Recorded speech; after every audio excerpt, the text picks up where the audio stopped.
Welcome to PTO Coaching's first SQL course.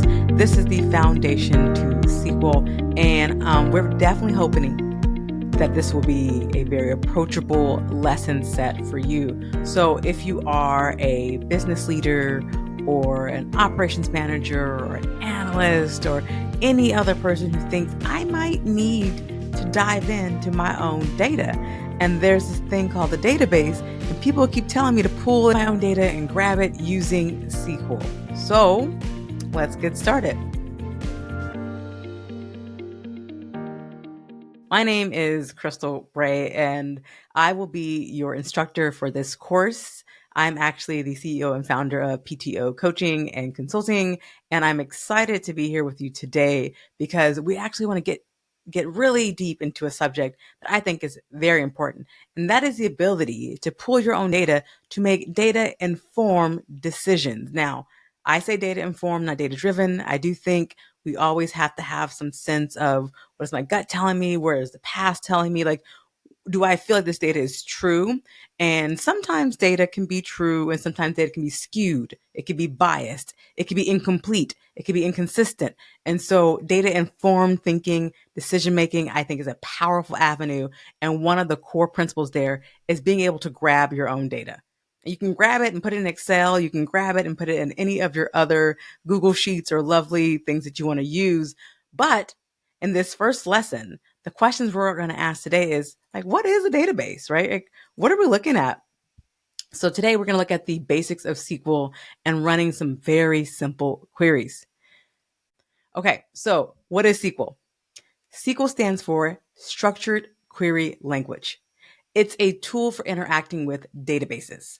So SQL is just a tool for interacting with the database. You can imagine if there were a bunch of spreadsheets that you had stored in your Google Drive, your Microsoft OneDrive, that if you were to go and grab them and ask a program to go grab them programmatically, that kind of would be SQL. So SQL is kind of like a thing that goes and gets the table and brings it back. And in fact, it's able to break down pieces of the table. And as we'll see later in the course, it's actually even able to aggregate and perform some kind of analytic functions so that you can get a little more out of it. So SQL actually is used across various industries. You're talking healthcare, you're talking biotech, we're talking finance, you're talking customer service, customer relations. Most things that people want to store data in, most likely they stored it in a database. So even in pulling records for books or words or even like AI and ChatGPT, there's some database and information storage that it's pulling data from. So that's kind of why it's critical to think through how can you pull your own data. Okay, so the first thing we're going to get into is actually the beginning. Now, normally I would go through and say, let's, write it out on the whiteboard. But for today, we're going to be very, very straightforward. I want you to get into SQL.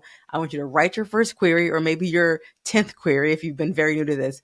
And then I want you to just to get comfortable opening up the prompt, writing down your query and hitting execute. So we're just going to do that today, nice and slow. I'm going to walk through 3 core things: select, from, and where.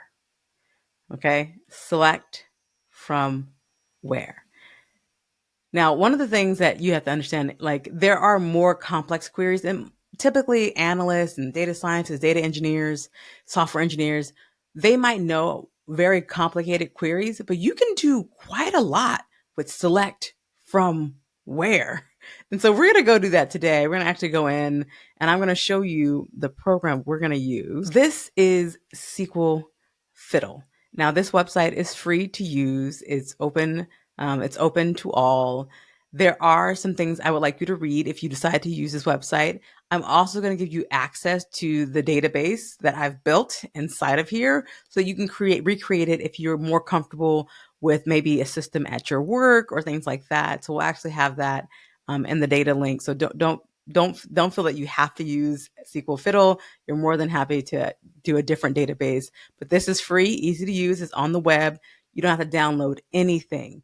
I would highly encourage you to read through this file. You can see that it's maintained by Jonathan Magnan, the ZZZ projects or the Snore project. I don't know what they're going to call it. And it's being sponsored by like EFE bulk extensions here. So just want to show you this. Please take your time, read through. You're welcome to log in. As you see, I'm not logged in, so it's totally fine to do without logging in at all. Please read the cookie policy, privacy policy, legal policy, and make sure you're comfortable. Now, the data we'll be using is completely made up. It's fake. So I am not at all worried about sharing my data that's fake with the SQL Fiddle website. But for you, if you're using real data from your company, or real data that you want to use for your own personal purposes, I say maybe you want to download SQL for yourself, have your own database. So just consider that before using this platform, that it is free and open to use, but it does mean that they would own that information or they're able to use that information. So make sure you're okay with that. So that's just a little bit of legalese before we get started. So this is SQL Fiddle.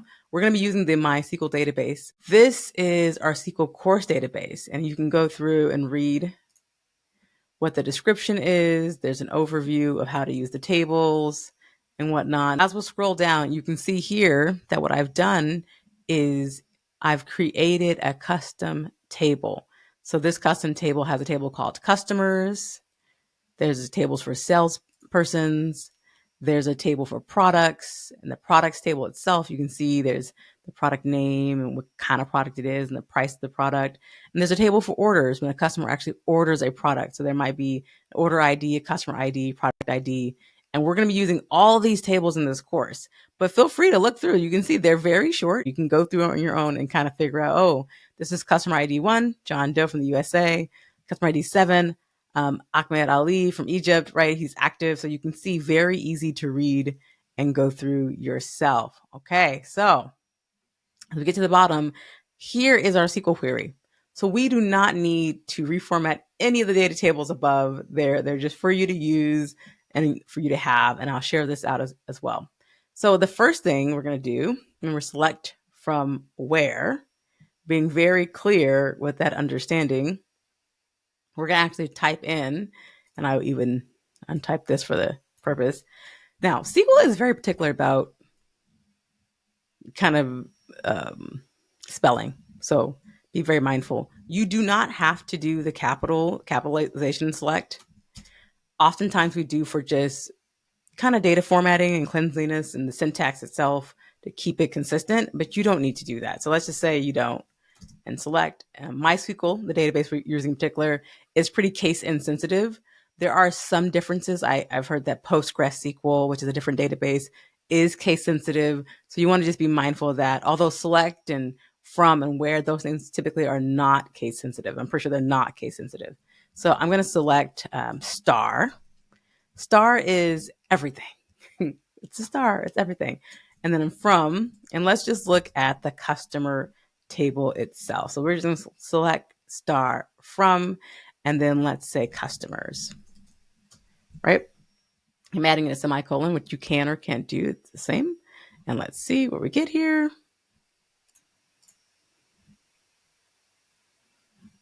Okay, great. This is our customer table.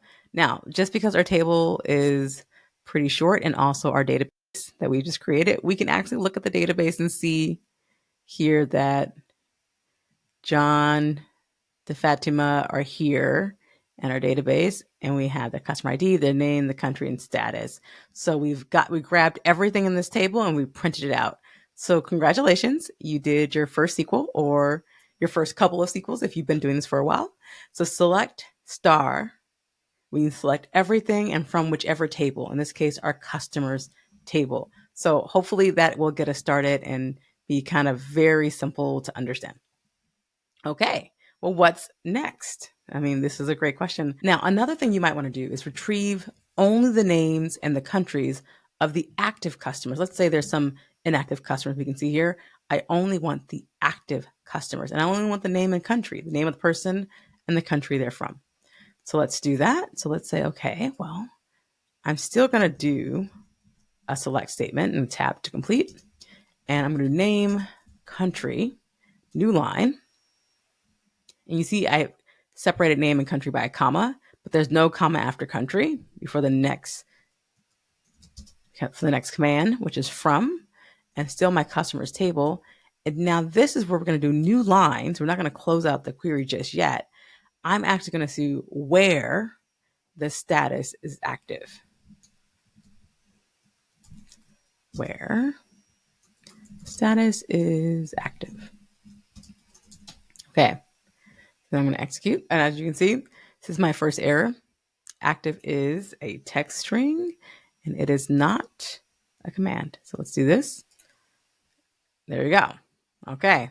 Just wanted to show you that error. I could have edited that out of the video, but it's important to note it happens all the time. I forgot. Active is a text string, and it's not a number or it's not a function that it already knows. So there you go. Select name and country. That's all I want. The name and the country, as you can see here, from the customers table where their status was active. Now, even though I'm filtering on status, I still didn't select the status in the table. So you can see that. So you're starting to get used to, okay, the syntax is feeling kind of weird, but it's working, right? We're feeling more comfortable. So in this, we have the name and country from the customers table, and then we have the where filter based on what's active. Well, what if I want to find all the orders where the quantity ordered is greater than 1? So maybe I want to use a different table.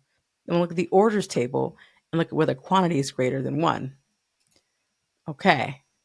So there's a couple of things we can do here. I can actually still select by the column names that I want, and maybe I'll just do that for the sake of this conversation. I'll do a select statement, order ID, and I can see this is the table right above me, the orders table, so I'm just going to use that information. Customer ID,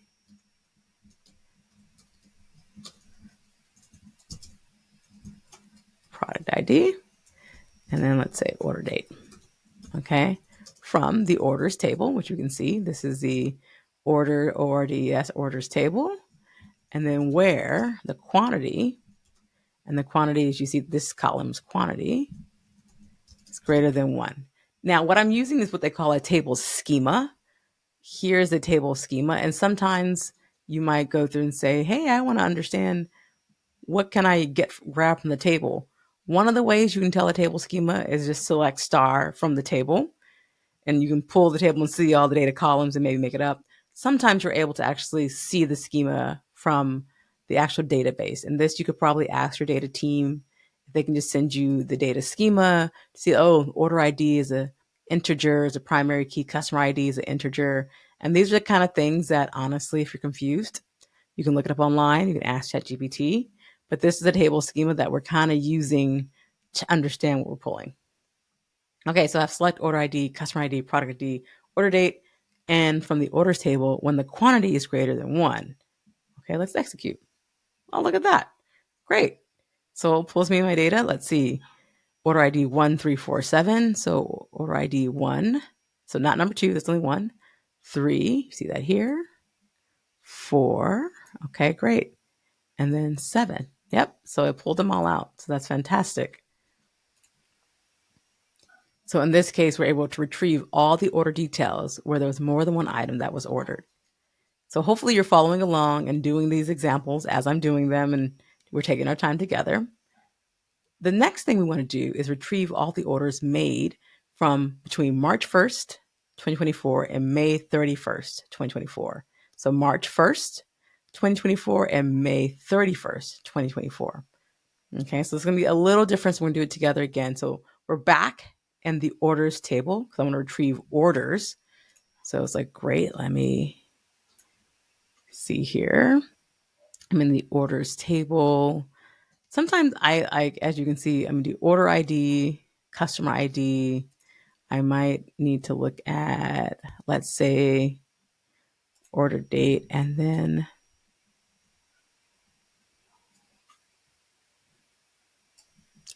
yeah, let's also look at the sales value. So add the sales value on here. And so order ID, customer ID, product ID, order date, and sales from orders where, now this might be a little different from what you do naturally. We're going to look at the March 1st date. What SQL uses and a lot of technology platforms use is actually order date is between something called date between, which makes sense, right? The order where the date is between March 1st. We're going to actually do 2024 0301. Now it's typically year, month, day, which is like biggest denomination is the year, then the month is bigger, and then the day, right? So that's normally its year, month, day. And between this date and this date, which is May, right? We're looking for May 31st, 2024. So 2024, 05 for May, and 31. Okay. And so let's see if this will execute for us. Oh, there we go. Look at that. And we added on sales. So now you see there are some orders that were from before March. These two orders in particular before March. We didn't pick those up, but we did get order number 3. We got order number 4, order number 5, and then we have order number 6. But we do not have order number 7 or 8, right? Because those are after May 31st. So as you can see, we did some filtering, a little more complex here. So where the order date is between these two dates. Okay, great. The between operator filters records with the specified date range, and this can be useful for generating monthly or quarterly sales reports, as you can see here. Okay, the next example we're going to do is using the like operator. The like operator. So we're going to find all products in the electronics category that contain the word phone in their name. So all the products in the electronics category that contain the word phone in their name. Now in this case, I'm just going to, I don't really have these categories here. I can kind of see that in the products table, I have products name and then their categories and also their prices. So, okay, so let me look in the products table. And so I'll go through and let's select star. Let's select star from products. And then we're going to look where, because what I want to know is that the category is electronics and the name is like phone. So where the category is equal to electronics. So this is identically equal. And the name is like, and this is an interesting one, right? We're going to do something called a wildcard. So remember the quotes, make sure we know it's the word phone.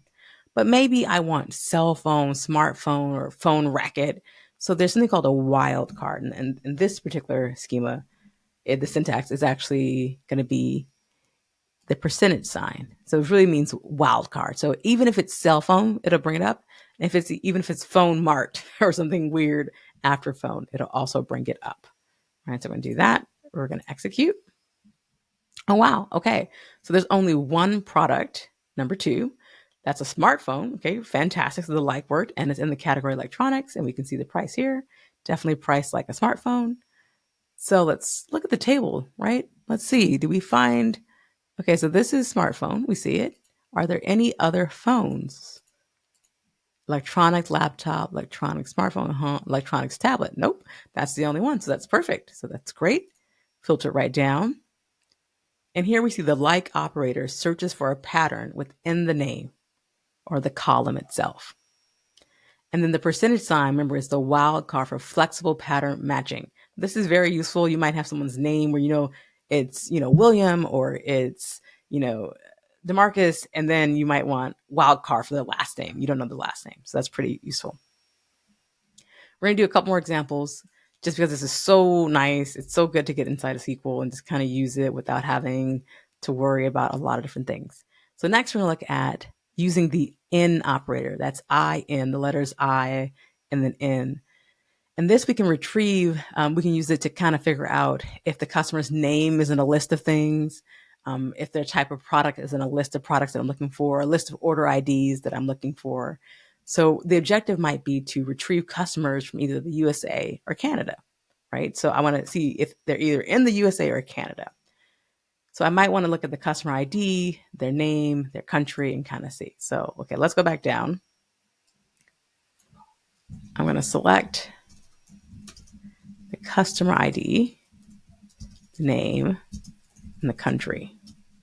Now we're going to go back to our customers table because that's where I remember that data being from. In the customers table, I can see name, country, and even their customer ID. So great. So let me go back there. And I want it to be where country is in a list. And sometimes we have a list with inside parentheses. So I want it in either USA or I want it in Canada. Okay, so where the country is in this list, either they're in the USA or Canada. Let's see. Okay, great. We see here John Doe, Jane Smith, Emily Johnson, USA and Canada. Perfect. We can cross check that above, of course. And you see, you also could have done where country is equal to USA or equal to Canada, right? So this is a way to do an or clause. Sometimes the logic can be a little more difficult. We can talk about that later, but I kind of like the in function for this. The next example we're going to use is actually combining a couple of conditions together because maybe you want to do a lot of these things at once. I want to find all active customers from the USA who have placed orders. Oh no. Wow. Now I have to do something called joining tables, and we haven't looked at joining tables. Well, you know what? Just because we're already here, I'm going to just sneak us in something from lesson 2 on joins because we need to get customers and orders together. So maybe I want to look at distinct customer IDs. So this word distinct on the customer ID just means like only the number 1 should show up one time and the number 7 show up one time. I don't want to see the number showing up multiple times. And sometimes this can happen. We call them duplicates sometimes in the data. So then you can look at distinct values that can help out. So I want to look at customer ID, the name, I'm looking at the country, and then I'm going to go from customers, but now I'm going to call it table C. And this is important. And in fact, I'm going to add that C dot here, C dot name, C dot country. What I'm doing is kind of using an abbreviation, say customers table. I'm going to call it the C table. I could write the whole word customers out in just a second, but actually it's faster when I call it the C table. Then I'm going to say, well, I also want to see orders, right? And so we're going to join. I'm just going to say the word join, and the join works just fine. Orders, and I'm going to call it the O table. And how am I going to join them together? Like, how do I know? Well, this I will say is on when the customer ID in C is equal to the customer ID in O. So C customer ID is equal to O customer ID, right? And if we look at those tables, orders has a customer ID right here. We see it in the second column. And we remember that in the customers table, customers have a customer ID in the first column. So perfect. So now I can join it on these things. And I still want to know where the status of the customer is active and the country is USA. So from that, I still have a where clause. So now where the status is equal to active and country is equal to USA. Okay. Oh, if you notice this whole thing is still red, that kind of tells me something's wrong is going on. So I'm going to add in add in quotations. You notice I fixed it. A little syntax error there. Okay, so let's see if this works. Whoa. Okay, that's perfect. So I can see here that I have customer ID, the name John Doe, country, but I'm not seeing an order. So let me just add in the O dot order ID because I might want to see what order they actually used. There we go. Order ID 1. Let's just check it. So order ID 1 is customer ID 1. And what is customer ID 1? Customer ID 1 is John Doe. He's active. Perfect. That's awesome. And the other individual from the US is Jane Smith, but she is inactive. So even if she did have an order, she's inactive and she should not be pulled up. And as you see, number 2, Jane Smith, she does have an order. It's down here. But she's inactive. So that's not going to count. So there you go. That is joining the tables. So we've used the join connector, which is from our next lesson. We've also used something called distinct to ensure that the customer ID only appears once in the data set. And then we filter for active customers who are in the US that have at least one order. This is really great. I'm excited to get into this data set. We're going to do really well with this series. I hope to see you all soon for lesson 2. When we'll go over joins in the tables. This is really great. I loved sharing lesson number 1. Hopefully you were able to follow along with me and do all those examples for yourself. And now you've done 7 SQL examples, at least 7 new SQL examples. And I'm very happy to say that tomorrow On day 2, we're going to go over the next thing, which is actually joins. And joins, there's so many types of joins: inner joins, left joins, right joins, outer joins. And so we're really going to have a great time looking at joins, and then also some Venn diagrams to kind of understand when we join data, what do we expect to see? Right? We're going to start writing things out on a piece of paper and start thinking through, what do I expect to see, which is very important when pulling out data from information. So my name is Crystal Bray with PTO Coaching, and I'm excited to see you all for day 2 of our SQL course on beginning to learn and foundations in SQL. And stay tuned. We actually have a really lovely surprise for you all. So you might be thinking, Crystal, you went over so many things so fast.